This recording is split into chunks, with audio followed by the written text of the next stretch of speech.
Hello everyone. Again you are welcome in English Literature. संज्ञान English literature के इस channel में आप सबका स्वागत है। भाई जो न्यू व्यूवर्स हैं प्लीज सब्सक्राइब कर लीजिए और दूसरों को भी शेयर कीजिए। ठीक है, चलिए अब स्टार्ट करते हैं विदाउट वेस्टिंग टाइम। आज का जो हमारा वीडियो है वो भाई पोइट्री सेक्शन में फिगर ऑफ स्पीच मैंने बता दिए।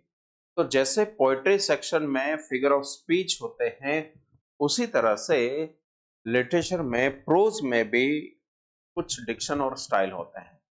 तो आज का हमारा जो वीडियो है वो डिक्शन एंड स्टाइल से संबंधित है। तो स्टार्ट करते हैं। डिक्शन होता क्या है, Dickson and style.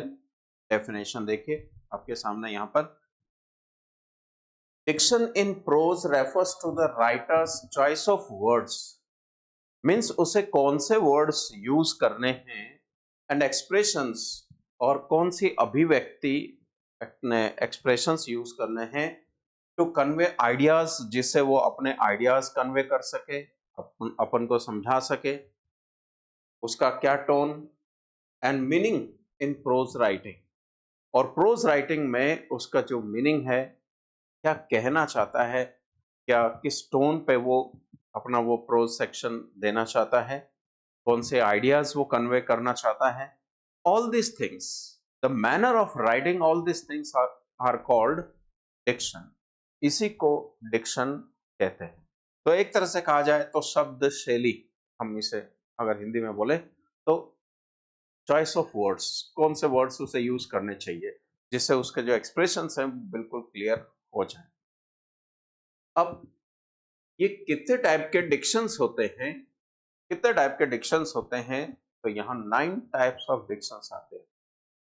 First one formal है, second one informal, third one colloquial, slang, concrete, abstract, poetic, pedantic and jargon. ये 9 types of dictions are there in English literature के प्रोज में। अब इन्हें individually we study with examples, examples के साथ हम पढ़ते हैं। First of all let's have formal diction. ये फॉर्मल डिक्शन क्या है? डेफिनेशन है, क्लियर आपको दिख रहा होगा क्योंकि आप तो मोबाइल या लैपटॉप में या कंप्यूटर में देखेंगे तो this words are visible to you. Language that follow strict grammatical rules, जिसमें ग्रामर के रूल्स फॉलो हों उसे हम फॉर्मल डिक्शन कहते हैं। और यूजेस सोफिस्टिकेटेड वोकैबुलरी। अब जो सोफिस्टिकेटेड का मतलब होता है सहज, इजी टू अंडरस्टैंड, और कभी कभी सोफिस्टिकेटेड ही सफोकेटिंग हो जाती है, गला घोटने वाली हो जाती है।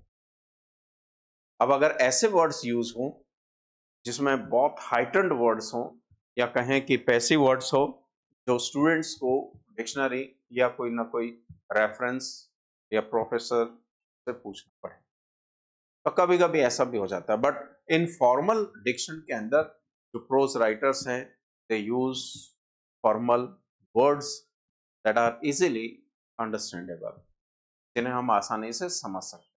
ठीक है, देयर आर 4 एग्जांपल्स, यहाँ 4 एग्जांपल्स हैं। और भाई वीडियो लास्ट तक जरूर देखना, क्योंकि प्रोज राइटर्स कौन कौन से हैं और उन्होंने कौन कौन से डिक्शन एंड स्टाइल यूज किए। Diction and style both are different. आज का वीडियो हमारा यही है, स्टाइल क्या है और डिक्शन क्या है। ठीक, सो फर्स्ट एग्जांपल है the results indicate a significant improvement. Easily समझ में आ रहा है, रिजल्ट से पता चल रहा है कि कितना इंपॉर्टेंट या कितना महत्वपूर्ण इंप्रूवमेंट हो रहा है, रिजल्ट से ही पता चलता है। It is imperative that, imperative means आवश्यक, compulsion, it is imperative that we address this issue promptly. इसलिए समझ में आ रहा है कि यह आवश्यक है कि हम क्या करें, इस इश्यू को संबोधित करें, और वो भी promptly means suddenly, quick. The proposal was unanimously approved by the committee. इसलिए समझ में आ रहा है, सेंटेंस बना हुआ कि इस प्रपोजल को कमेटी ने सर्वसहमति से क्या किया, पारित कर दिया, प्रूव कर दिया, या अप्रूव कर दिया, मान्य कर दिया। And it is a matter of utmost, this is utmost, ये अटमोस्ट है, इंपॉर्टेंस टू अवर ऑर्गेनाइजेशन, हमारी संस्थान के लिए ये बहुत ही इंपॉर्टेंट मैटर है। Clear? So this is formal diction, जिसमें ये 4 सेंटेंसेस थे and easily they are understood, आराम से समझ में आ रहा है कि क्या लिखा हुआ है और क्या कहना चाहता है प्रोज है। Now second one, that is informal, अनौपचारिक डिक्शन होता है। ये अनौपचारिक डिक्शन क्या होता है? Relaxed and conversational language used in everyday speech, मतलब हम जो अपने रोजमर्रा के लैंग्वेज में जिन वर्ड्स का वी आर यूजिंग, कन्वर्सेशन में जो वर्ड यूज करते हैं वो टोन होता है, वो वर्ड्स आते हैं यहाँ पर। Like I don't think this plan is gonna work, फल बात है स्पिंग, मैं नहीं मानता कि हमारा ये जो प्लान है ये वर्क करेगा, स्पीकिंग है। और कन्वर्सेशनल टोन में he, she, you, they, we, I means first person, second person, इनका ज्यादातर यूज होता है, थर्ड पर्सन का भी यूज हम करते हैं, he, she, they. But informal diction में first and second person they are use, ध्यान रखना। We can fix this later, it is not big deal, इसको बाद में डिसाइड कर लेंगे, ये कोई बड़ी बात नहीं। I totally get what you mean, मैं समझ रहा हूं आप कहना क्या चाह रहे हैं। Can't wait to see you guys, क्या आप इंतजार नहीं कर सकते? अब ये कब बोलते हैं? जब सामने बंदा होता है तभी बोलते हैं। तो this is informal diction. Formal diction contains grammar structure and informal diction contains conversational tone, ये होता है। डिफरेंस भी देखिए। Third one, colloquial diction. अब ये कोलोक्वल क्या है? जो प्रचलन में है, जो प्रचलन में है, means language that reflects regional और एवरीडे स्पोकन एक्सप्रेशन। अब इनफॉर्मल से थोड़ा सा रिलेटेड है, बट यहां पर जो प्रचलन में है, जो प्रिविलेंट है, जो अपने लोकल लैंग्वेज में जो वर्ड्स यू आर यूजिंग, उन्हीं को हम कोलोक्वल डिक्शन कहते हैं। एग्जाम्पल है, you all need to hurry up, we are going be late, gonna be late. अब ऐसा लग रहा है कन्वर्सेशनल टोन है। अब यहां पर ये बोलते हैं, अरे हम जल्दी लेट हो रहे हैं यार, जल्दी चलो यार, ये अक्सर ये बोलते हैं, वी मस्ट गो नाउ यार, अब तो हमें चलना ही चाहिए यार। ठीक है, तो जो कोलोक्वल प्रचलन में अक्सर बोलते हैं, जैसे कई स्टूडेंट्स की आदत है कि जब वो आंसर लिखते हैं ना, तो किसी न किसी वर्ड को वो रिपीट करते रहते हैं बार बार। अब एस्टोनिशिंग मान लो वर्ड है, तो बार बार वो एस्टोनिशिंग वर्ड और आंसर में जहां जरूरत पड़ती है वहां वो वही वर्ड रिपीट करते हैं। वो सरप्राइज, एस्टाउंड ऐसा वर्ड रिपीट नहीं करते, ऐसा लिखते ही नहीं, वो एक ही, ऐसा लगता है एक ही वर्ड का चल रहा है। I will see you, I will see, the answer comes, the answer comes, the answer is, the answer is, according to the poet, according to the prose writer, according to dramatist, according to जो criticizers होते हैं, critics होते हैं, तो ये words बार बार अगर कोई लिखता है तो that is colloquial diction कहलाता है। Pop is what we call soda around here, pop is called, अभी pop में भी दूसरा फादर को भी डैड, ये colloquial है, mom colloquial word। She is fixing to head out in a minute, एक मिनट के अंदर वो फाइनल डिसीजन देने वाली। We made it, that took forever, but we are finally here. अब जैसे यहाँ पर ये देखो, वी मेड इट, ये भी हम बोलचाल के, बस इतना सा ध्यान रखना कि कोलोक्वल में जो वर्ड्स यूज होते हैं वो बोलचाल के तो होते हैं, लेकिन आम जैसे सुबह सुबह गुड मॉर्निंग बोलते हैं, अब गुड मॉर्निंग क्या है? कोलोक्वल, सब वही बोलते हैं। जय श्री राम बोलते हैं, जय श्री राम, तो वो कोलोक्वल डिक्शन। नेक्स्ट है स्लैंग डिक्शन। स्लैंग में हम थोड़े से कहें तो गंवारू शब्द जैसे यूज करते हैं। ओए, ये भी क्या है? This is slang word. अब इसका कोई मीनिंग नहीं है, but this is slang word. तो वेरी इनफॉर्मल लैंग्वेज है, often tied to specific groups और जनरेशंस। मतलब कोई होता है बंदा, वो अक्सर जैसे गालियां निकालता है, हर बात पे गाली निकालता है, तो that is also slang diction. कोई एब्यूजिव वर्ड्स यूज करता है, कोई घटिया वर्ड्स यूज कर, आई मीन टू से, आई मीन टू से, आई मीन टू से, बीच बीच में वो हर सेंटेंस पे बोलता है समझे, हर सेंटेंस पे बोलता है समझे। तो बार बार ये जो समझे समझे समझे, यार कितने एक बार समझाएगा, एक बार समझ गए ना, तो उस वर्ड को रिपीट करते रहते हैं। अब किसी जैसे किसी को बुलाना, ओबे ओए इधर आ, अब ये ओबे ओए, दैट इज स्लैंग वर्ड्स कहलाता है ये। अब they don't know what is the meaning of that. These are addressing words, but they don't have the proper meaning. So such words are called diction. ऐसे words को हम diction कहते हैं। अब let's hit the road, it's getting late. अब let's hit the road, अब इसका ले तो नहीं कि रोड पे हिट करें, अरे चलो रोड पे चलते हैं, लेट हो गए। This party is late, everyone's having a great time. मतलब थोड़ा सा घुमा करके बोलना, थोड़ा सा घुमा करके बोलना। This party is late and everyone has having great time, मतलब ये पार्टी अपने क्लाइमेक्स पर है, और क्लाइमेक्स पर है तो इट मीन्स यहाँ सब एंजॉय कर रहे हैं।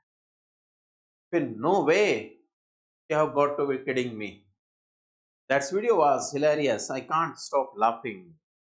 ये सब अब इनमें यूं देखा जाए तो स्लैंग जो वर्ड्स होते हैं वो जरूरी नहीं कि स्लैंग वर्ड्स हो, वो एक तरह से कहा जाए तो स्लैंग लैंग्वेज भी होती है, स्लैंग लैंग्वेज भी होती है।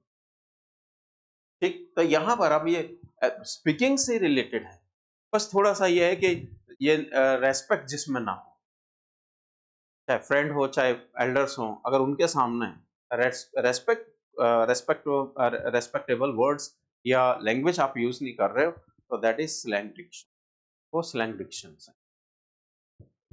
नेक्स्ट, पेडेंटिक डिक्शन, ये सबसे टिपिकल डिक्शन है। पेडेंटिक डिक्शन, पेडेंटिक डिक्शन के अंदर होता क्या है, पेडेंटिक डिक्शन के अंदर हम अपने लैंग्वेज को बहुत ज्यादा हाइटन बना देते हैं, इतना अधिक इसमें अलंकार वगैरह वर्ड्स वगैरह इतने टिपिकल हम ऐड कर देते हैं कि very hard to recognize their meaning. हाँ, मीनिंग क्या है, यहाँ आप देखें एग्जांपल्स अभी मैं आपको बताऊंगा, तो आप एग्जांपल्स भी देखेंगे तो लगेगा कि यार सर वाकई में बात, हर सेंटेंस के अंदर दो तीन वर्ड्स ऐसे होंगे दे आर पैसिव, वो समझ में नहीं आएंगे, उनका मीनिंग के लिए आपको डिक्शनरी कंसल्ट करना पड़ेगा। अब जैसे, अब इसका let's see the definition, overly detailed and precise language often used to show off knowledge।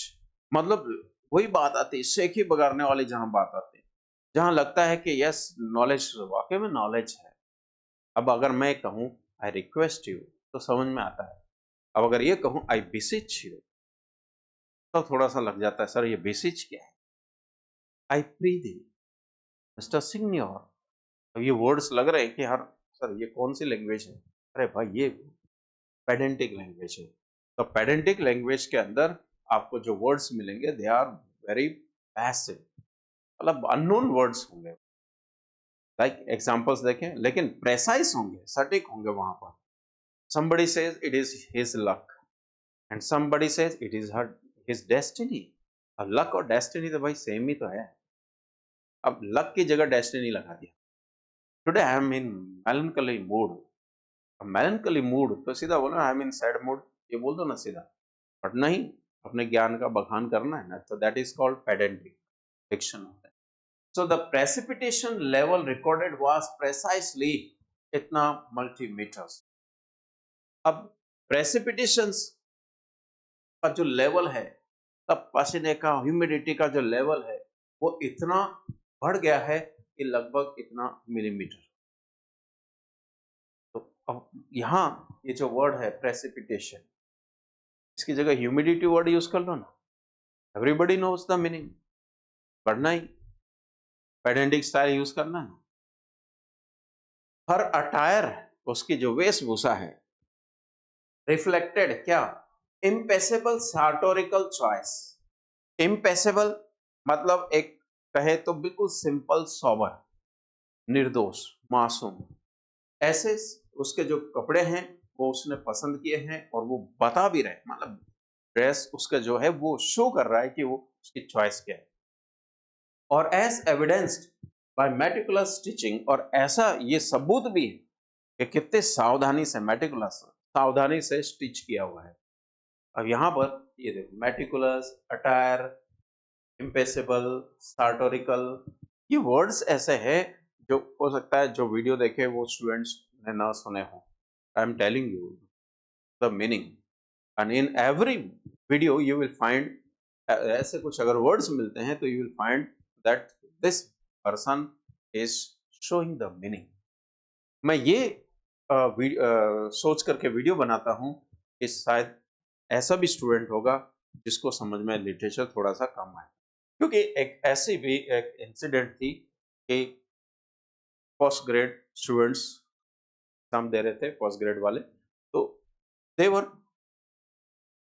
कुछ तो ऐसा लगता है जैसे कि भाई फर्स्ट ग्रेड दे रहे हैं, पीजीटी दे रहे हैं, तो टीजीटी का तो लेवल होना चाहिए ना, पीजीटी का तो लेवल होना चाहिए। पर इफ पीजीटी स्टूडेंट्स जो एस्पिरेंट्स है, अगर इफ ही सेज, अगर वो ये कहता है कि सर आप हमें तो कुछ भी नहीं आता, आप तो जीरो से पढ़ाओ, आप तो एबीसीडी से पढ़ाओ, तो भाई फिर इतने साल तूने क्या किया, तो तेरे को कितने साल लग जाएंगे पीजीटी के लेवल को पार करने में। ऐसा भी हो सकता है, but we must know the level.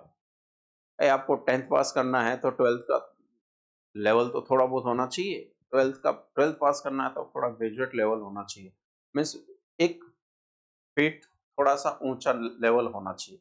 इससे ये होता है कि वो एग्जाम क्रैक करने में बड़ा आसानी होता है। और अगर आप ये सोचते हैं कि 10th पास करना है तो 10th का लेवल होना चाहिए, तो दैट इज नॉट कंसिडर, तो वो लेवल, अरे भाई लेवल बढ़ाओ तो easily you can cross that obstacle. और अगर आपने लेवल नहीं बढ़ाया, पूरा एनर्जी पावर नहीं लगाया, तो you can't cross that line, उस लाइन को हम क्रॉस नहीं कर सकते। Next, the presentation elucidated the juxtaposition, juxtaposition means equal balance comparison. तो जो प्रेजेंटेशन है वो इतना स्पष्ट है, जो क्या बता रहा है, उस juxtaposition को बता रहा है, मीन्स एक बराबर, एक कहे तो उस कंपैरिजन को बता रहा है, इक्वल कंपैरिजन को बता रहा है। ऑफ मॉडर्निटी, जिसमें मॉडर्निटी भी है और एंटिक्विटी है, प्राचीनता भी है, और विथ रिमार्केबल अलैक्रिटी, और वो भी कैसे, रिमार्केबल अलैक्रिटी के साथ, मतलब एक तरह से कहा जाए तो एक उत्साह के साथ, अलैक्रिटी मीन्स उत्साह, जोश।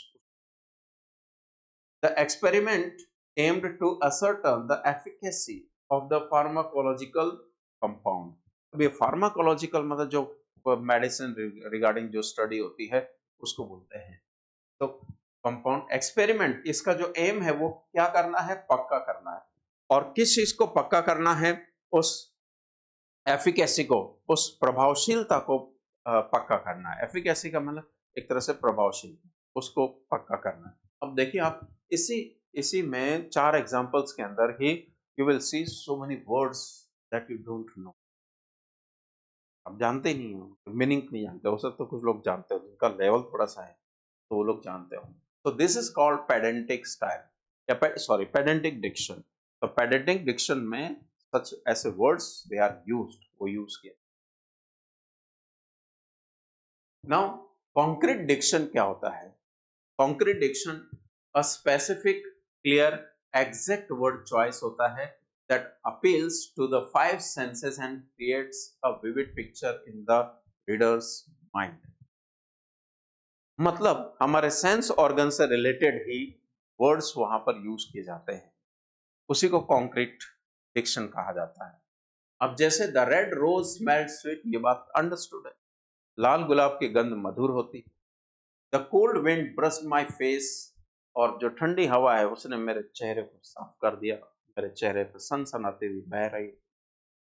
She bit into a crunchy Apple, अब उसने क्रंच, जब काटा एप्पल को, काटा अपने दांतों से, तो क्रंच की आवाज आई, तो दैट इज क्रंची एप्पल। अब क्रंची, ब्रश, स्मेल, रेड, ये अंडरस्टूड है। और फिर देखो, the glass jar clink on the table, table पर जैसे ही ग्लास जार रखा तो क्लिंक की आवाज, खन खन की आवाज आई।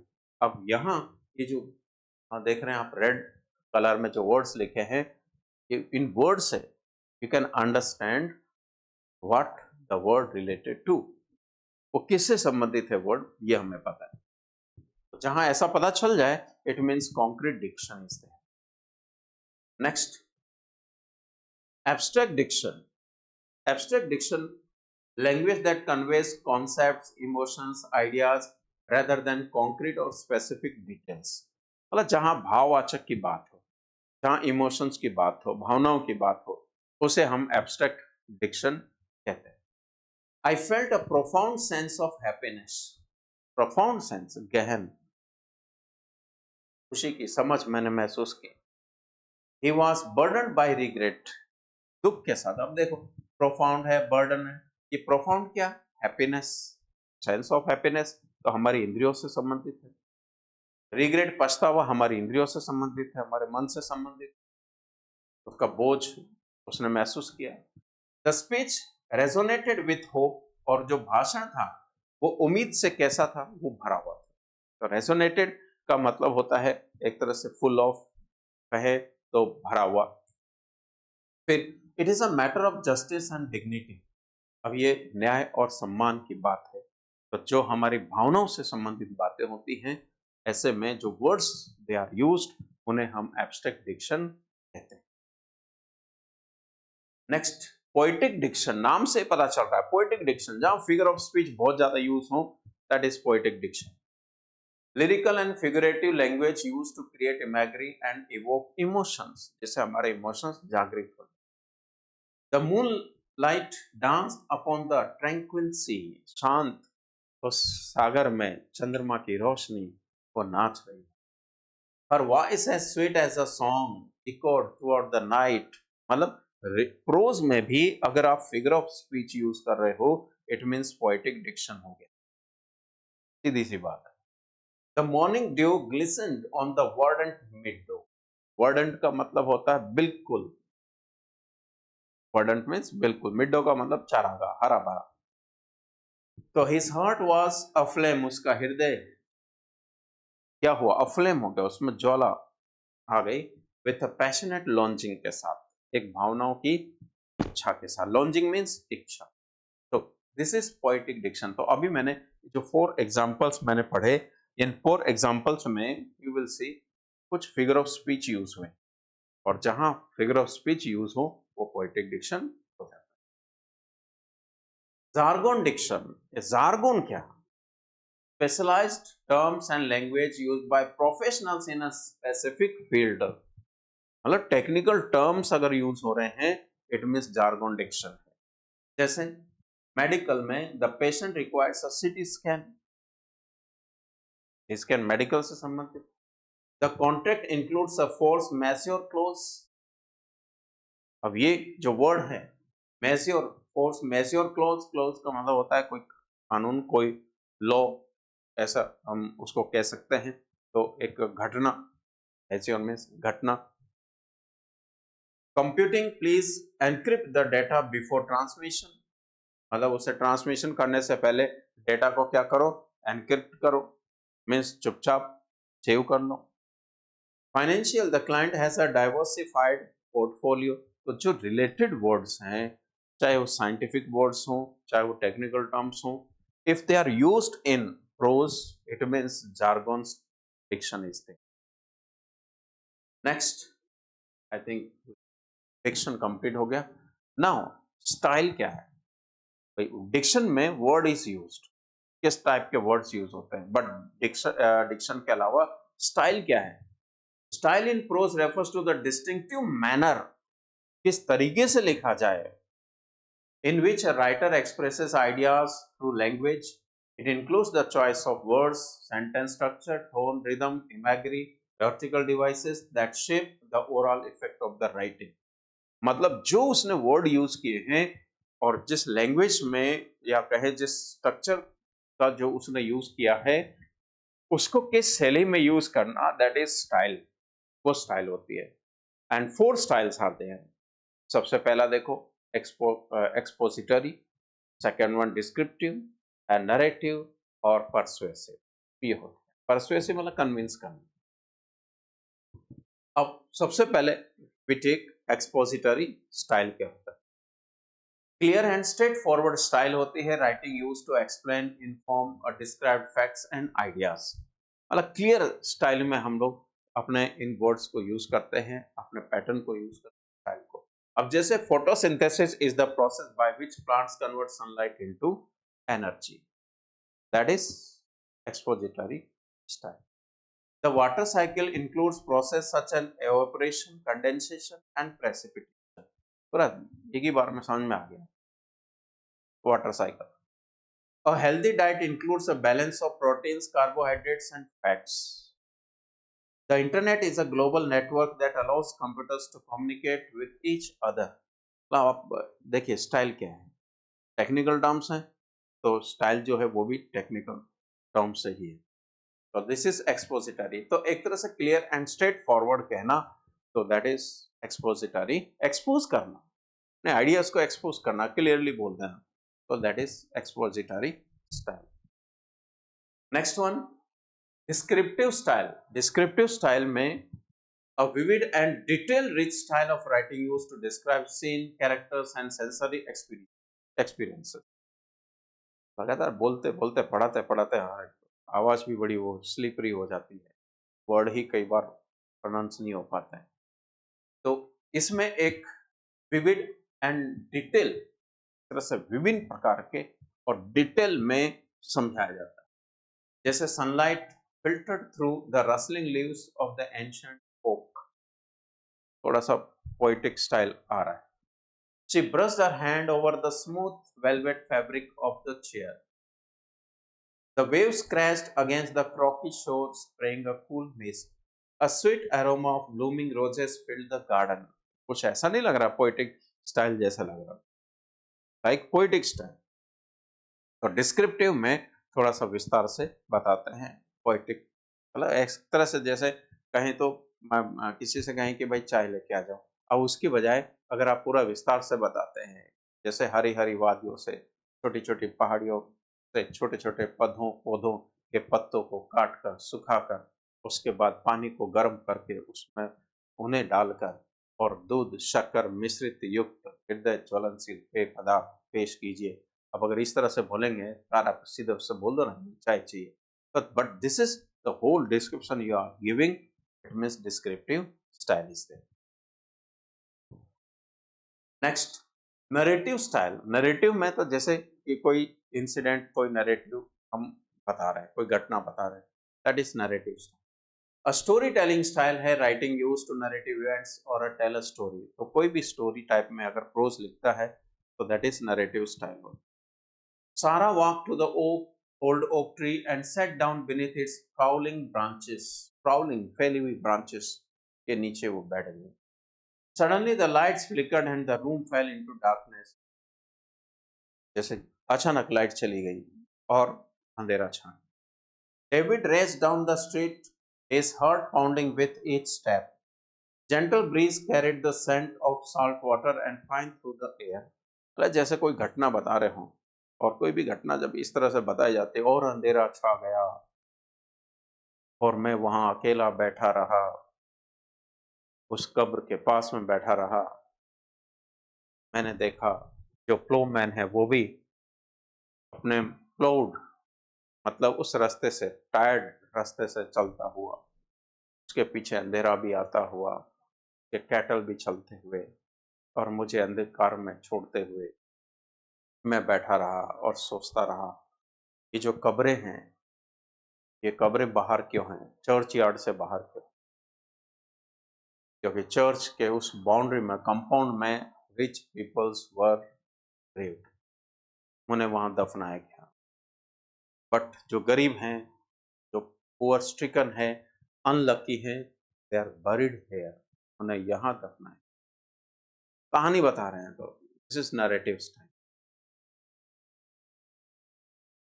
परसुएसिव स्टाइल, किसी को मनाना, कन्विंस करना। तो convincing style of writing used to persuade the reader to accept a particular view point और टेक एक्शन। कैसे? See, recycling is crucial to protecting our environment. समझा रहे हैं, रिसाइकल यूज करो तो हमारा एनवायरनमेंट भी सेफ हो। Investing in health care benefits everyone, advice है। It is important to vote to make your voice heard, we must act now to address climate change the air.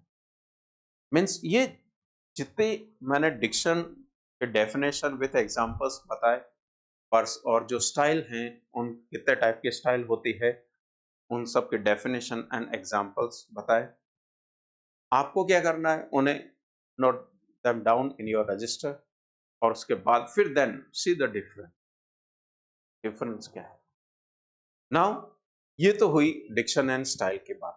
अब वो कौन से प्रोज राइटर हैं जिन्होंने इनका यूज किया है, तो फर्स्ट ऑफ ऑल सबसे पहले हम बात करें वो है Francis bacon.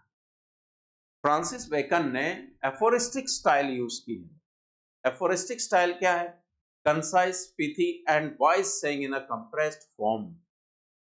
Reading makes a man perfect, ये इसी ने कहा, तो बिल्कुल सटीक बात वो बता रहा है।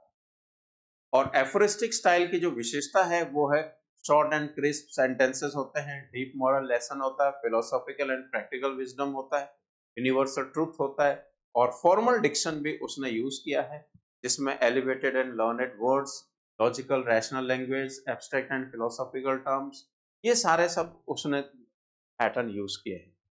टाइमलेस वोकेबलरी है, बैलेंस्ड एंड प्रेसाइज एक्सप्रेशन भी। अब जैसे बेकन के एफोरिज्म के कुछ एग्जांपल्स यहाँ पर हैं, और वो हैं knowledge is power, reading make the full man, conference a ready man and writing an exact man, fortune favours the bold, honesty is the best policy. तो बेकन की ये स्टाइल है, ये पैटर्न है लिखने का। नेक्स्ट हम बात करें जोसेफ एडिशन की। मिडिल स्टाइल उसने यूज की है, ये है तो वही जो मैंने बताया है, बट थोड़ा सा डिफरेंट इन्होंने, दे इन्वेंटेड दी स्टाइल्स, ये कह सकते। So middle style, a balanced and elegant and clear style of writing है। Feature of Edison's middle style, जैसे short and polished and refined language use की, balanced mix of clarity and elegance, moderate use of figurative language, suitable for essay and gentle style। A formal diction भी उसने use किया है, तो elevated and learned words, logical rational language, timeless vocabulary, polite and courteous tone उसने use किया है। ये सब आपको लिखना है, फिर then you can understand well. अब जैसे एग्जांपल हैं, the dawn painted the sky in hues of rose and gold, he conversed with ease, every word laced with a gentle beat, imagination gilds the objects of our affection with bright delightful colors, life's pleasures though fleeting and mean to be savored। ये कुछ examples हैं उसके pros piece. तो इनकी जो styles देखना, अब जैसे चार्ल्स लैम्ब, फेमिलियर स्टाइल है उसकी, जानी पहचानी शैली कौन सी है? फेमिलियर में पर्सनल है, कन्वर्सेशनल है, इंटीमेट स्टाइल ऑफ राइटिंग है, तो एक तरह से कहा जाए तो इनफॉर्मल टाइप है। तो features of Lamb, familiar style, informal conversational language है, वार्म, ह्यूमरस, इमोशनल टच है, कुछ पर्सनल रिफ्लेक्शंस हैं और अनेक्डोट्स हैं, anecdote this is engaging and relatable prose हैं, और इनफॉर्मल डिक्शन उसने यूज किया, तो simple and everyday words use किए हैं, timeless vocabulary, graceful and light language, polite and courteous, ऐसे लैंग्वेज का भी यूज नहीं किया। अब example, I am content to B discontent, मैं संतुष्ट हूं क्योंकि मैं संतुष्ट नहीं हूं। ये देखो, मैं संतुष्ट हूं क्योंकि मैं संतुष्ट नहीं। A sudden pang struck me as if having once been kind to me and mine, this was longer fitting। भाई देखो एग्जांपल देखिए, अब पोएटिक स्टाइल भी आ रही है इसके अंदर। क्या है? अ सडन पैंग, अचानक कष्ट आया, ऐसे आया जैसे कि वो मेरे प्रति दयालु था, मेरे प्रति दयालु था, एंड माइन, और मेरा ही था, and this was longer fitting, और ये लंबे समय तक फिट था, मतलब लंबे समय तक वो कष्ट मुझे झेलना। I am in Horatian phrase, one of the lads who like things to be as they are, the old familiar faces the same scenes, the recollections of when life was free me, same. तो इनकी शैली देखिए, मुझे Charles lamb की style थोड़ी सी अच्छी लगी, क्योंकि एग्जाम्पल से पता चल रहा है कि कैसा वर्ड्स यूज किए। नेक्स्ट, थॉमस सैरले, grand style is he used. Grand style, elevated, powerful and emotional style of writing, rich and expensive language उसने यूज किया, लॉन्ग पीरियोडिक सेंटेंसेस बनाए, रियोटिकल एंड परसुएसिव टोन है, स्ट्रॉन्ग इमोशनल चार्ज है, और elevated diction में उसने use क्या किया, rich and learned vocabulary, dramatic forceful expression, dramatic and forceful expression, metaphors और एल्यूजन्स उसने यूज किए। तो एग्जांपल जैसे heroes rise from the ashes of despair to lead us to the heights of greatness, onward ever onward towards the luminous once been kind, that is, यहाँ थोड़ा सा structure बिगड़ गया है यहाँ, तो इसको आप मिस कर दीजिए, स्किप कर दीजिए। Man is spirit born to suffer and triumph, let's tyranny tremble before the voice of truth and justice। ये उसकी शैली है, हालांकि उसके वो भी एक एडवाइस ही है, कोई कोटेशंस वगैरह देता है, ये थॉमस सैले। नेक्स्ट है जॉन रैस्किन। तो ऑर्नेट स्टाइल है, ऑर्नेट मतलब ऑर्नामेंटल, वही poetic style, ornamental, rich, aesthetic, vivid, descriptive style of writing है, opulent, descriptive and flowery language है, पढ़ने में अच्छा लगता है, rich, emotional and sensory appeal है, focus on art, nature and beauty, और उसकी जो पोएटिक, एक तरह से कहा, मैंने कहा ना, पोएटिक स्टाइल, तो flowering and evocative vocabulary, rich emotional and symbolic and artistic language, expressive lyrical phrasing, picturesque, lush description. जैसे यहाँ एग्जांपल्स देखिए, sunlight stream through the stained glass casting a kaleidoscope of colors onto the ancient stone floor, nature in her infinite grace mantles the earth with verdant lush beauty, the waves crash against the rugged cliff, singing a tumultuous song of the sea, in the cathedral of the forest the trees stood as pillars reaching towards a vaulted sky। तो लग रहा है कि pedantic style एक poetic diction है। George Orwell plain style use करता है, easily समझ में आता है, क्लियर है, डायरेक्ट है, स्ट्रेट फॉरवर्ड है, और जैसे क्लियर एंड कंसाइंस लैंग्वेज है, डायरेक्ट एम्बिगस प्रोज है, pragmatic and to the point, pragmatic means practical, and objective and informative tone है, common and everyday words use he, and logical precise language है, minimal use of jargon है, blunt and factual expressions है, जैसे war is peace of freedom is slavery, ignorance is strength, big brother is watching you, if liberty means anything at all it means the right to tell people what they do not, political language is designed to more lies sound truthful। ये अच्छी बात की है, राजनीतिक जो language होती है वो डिजाइन की गई है कि उसमें झूठ बोलना है, लेकिन वो झूठ ही क्या बन जाता है, सच बन जाता है। Samuel Johnson formal style use किए, learned, dignified, elevated style of writing, जिसमें हम कहें तो कॉम्प्लेक्स सोफिस्टिकेटेड लैंग्वेज यूज की, balance and refined prose, highly structured sentences, authoritative tone. अब जैसे patriotism is the last refuge of a scoundrel, language is the dress of thought, if liberty means anything at all it means the right to tell people what they do not want, human life is everywhere a state in which much is to be endured and little to be enjoyed। तो उसकी जो शैली है formal है, clear है, easily understandable. So these are some prose writers whose style, diction, what they used, I told you, and with examples। तो video को and तक जरूर देखना चाहिए। Now next वीडियो क्या होगा, you have to wait and let us see, but interesting होगा, और सीरियसनेस थोड़ा सा होता है अपना वीडियोस में, एंटरटेनमेंट थोड़ा सा कम होता है, लेकिन लिटरेचर अपने आप में एंटरटेनमेंट होता है।